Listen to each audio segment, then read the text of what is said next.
ইদানিং বাংলাদেশে নতুন একটি বিষয় বিতর্কের বিষয় হয়ে দাঁড়িয়েছে। আসলে বিষয়টি বিতর্কের না, বিষয়টি আসলে জানা ও জানার বিষয়। বাংলাদেশের গাজীপুর জেলায় দুইজন যুবক ঘোড়ার মাংসকে বিক্রি করাকে কেন্দ্র করে এই বিষয়টার উদ্ভব হয়েছে।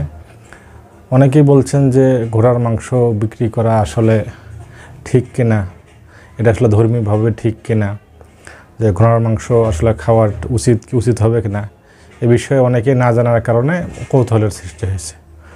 মূলত ঘোড়ার মাংস খাওয়া যদি আপনি ধর্মীয় দিক দিয়ে চিন্তা করেন, তাহলে দেখা যায় যে এটা অনেক আগের থেকেই মুসলমানরা বিভিন্ন দেশে এটা খেয়ে আসছে। বিশেষ করে মধ্য এশিয়ার দেশ উজবেকিস্তানে তো ঘোড়ার মাংস খুবই জনপ্রিয় একটি খাবার, এবং সৌদি আরবেও তারা ঘোড়ার মাংস নিষিদ্ধ নেই। তবে আমি ধর্মের এই বিতর্কে না যায়, আমি সায়েন্টিফিক্যালি এটা আসলে খাওয়া ঠিক বা ঠিক কিনা এই বিষয়ে একটু আলোকপাত করতে চাই।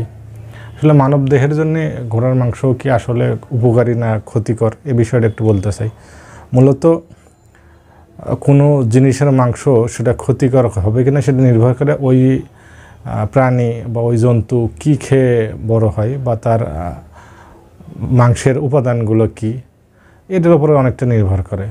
তো ঘোড়ার ক্ষেত্রে খাদ্য অভ্যাস যদি আমরা দেখি, ঘোড়ার খাদ্য সাধারণত, ঘোড়া একটা তৃণভোজী প্রাণী, এরা ঘাস, লতা পাতা, ডাল এই ধরনের খাবার খেয়ে বেঁচে থাকে, এবং তারা কিন্তু কখনো নোংরা জিনিসপত্র খায় না। আপনি দেখবেন যে ঘোড়া কিন্তু কোনো এলাকায় যদি পানি খেতে নামে, তাহলে দেখবেন যে ঘোড়া কিন্তু সবসময় পরিষ্কার পানি পান করে।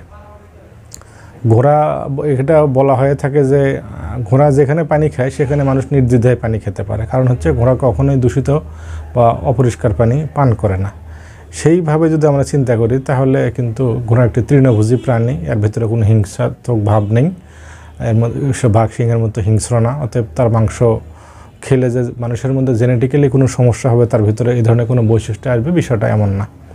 আবার পুষ্টিগুণ যদি আমরা চিন্তা করি, গরুর মাংসের তুলনায় কিন্তু ঘোড়ার মাংসের লিনিয়ার ফ্যাট, মানে মাংসের ভেতরে, কোষের ভেতরে যে ফ্যাট, এই ফ্যাটটা কিন্তু কম, কোলেস্টেরল কম, প্রোটিনের পার্সেন্টেজ সমানই, কিন্তু এই ফ্যাট কম হওয়ায়, কোলেস্টেরল কম হওয়ায়, এটাই মূলত গরুর মাংসের সাথে তুলনামূলক নিরাপদ বলেই মনে করেন।